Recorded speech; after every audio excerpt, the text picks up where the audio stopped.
Yes, that right there. What you're listening to is the sound of a recording of loons living in the Boundary Waters.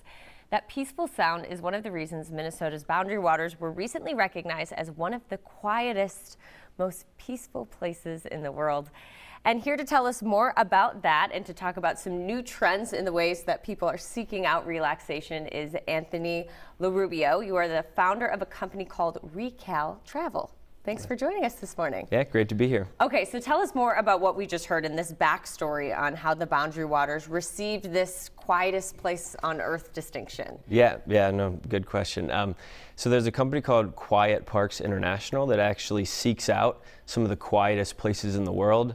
They've found one so far down in the Amazon, but a really special thing is they're continuing on the search for the quietest places, and there's a couple here in the United States.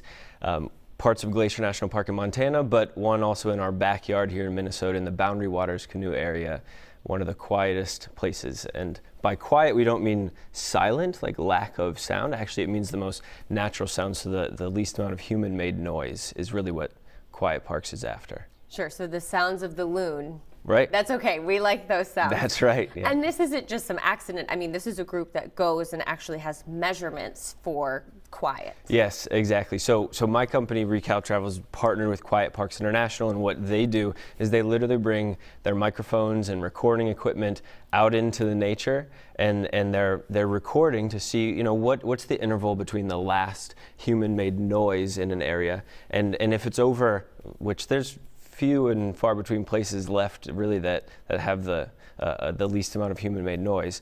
So if the interval is like 15 minutes or so and they haven't heard a human-made intervention of any kind, then they consider that quiet. So that's one of the metrics that they use in their recordings. Wow, really cool. So escaping the noise of the traffic, the sirens, all of that. Yeah. So now let's tie you into all of this. You used to work in corporate America, and then you decided to take a big chance on a big change. Tell us about these retreats that you now organize. Right, yep. Well, you know, one of the challenges, obviously, in today's modern world is that they are not very quiet. And I don't just mean the noise that's external in our lives, but really also the noise inside our mind. I know in my experience working in corporate America, I had started a company and ran that for a while, and then I worked in private equity for a little while. My mind was probably even louder than the external environment that I was in. And so one of the challenges that I faced was, how do I quiet my mind? And I faced a pretty serious bout with burnout, of course, which is very popular these days, unfortunately.